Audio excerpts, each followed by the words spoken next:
কলহের জেরে 2 নারী ও এক শিশুকে কুপিয়ে হত্যা করেছে এক ব্যক্তি। পালিয়ে যাওয়ার সময় অভিযুক্ত মোখলেসুর রহমানকে গণপিটুনি দিলে ঘটনাস্থলেই মারা যায় সে।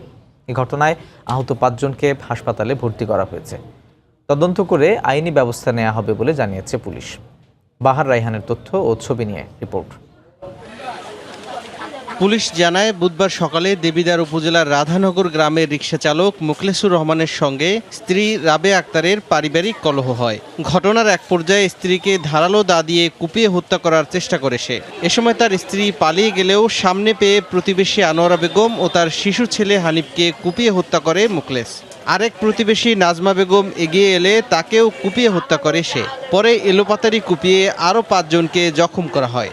এদের মধ্যে 4 জনকে কুমিল্লা মেডিকেল কলেজ এবং 1 জনকে চান্দিনা উপজেলা স্বাস্থ্য কমপ্লেক্সে ভর্তি করা হয়েছে। ক্লাস 3-তে বা 2-এ পড়ুয়া একটা মেয়ে, তার এখানে একটি ছুরির যে আঘাত, তারপরে এখানে কোপের আঘাত। আমাদের এলাকার একটা মহিলা, উনি ঘটনাকে জাস্ট দেখার জন্য এখানে আসছিল, ওনাকেও এই লোকটা আঘাত করছে কোপাইয়া। কোনো পাগল ছিল না, আমাদের জানা মতে সে কর্ম করতো, সে চান্দিনা রিক্সা চালায়। এলাকার রিপোর্টে মানসিক রোগী ছিল না, সে রিক্সা চালাইতো এবং এই ভাড়া যদি কমও দিত কারো কাছে তর্ক বিতর্ক করতো না। ঘটনার পর পালিয়ে যাওয়ার সময় অভিযুক্ত মোখলেসুর রহমানকে গণপিটুনি দেয় স্থানীয়রা। এতে ঘটনাস্থলেই মারা যায় সে।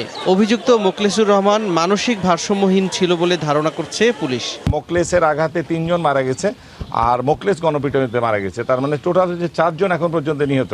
আর একজনের কথা উড়া আসছে, সেটা হসপিটালে আহত অবস্থায় ছিল, সে মারা গেছে কিনা এখন আমরা নিশ্চিত হতে পারিনি এখনো। তারপরে আমরা খতিয়ে দেখব, আরও সময় আছে, আরও সাক্ষ্যগুলো নিতে হবে যে সে মাদকাসক্ত অথবা আর কোনো ডিস্টারবেন্স আছে কিনা বা কোনো ধরনের ইনফ্লুয়েন্স হয়েছে কিনা কোনো বিষয়ে, এই বিষয়গুলো যে আমাদের একটু সময় লাগবে।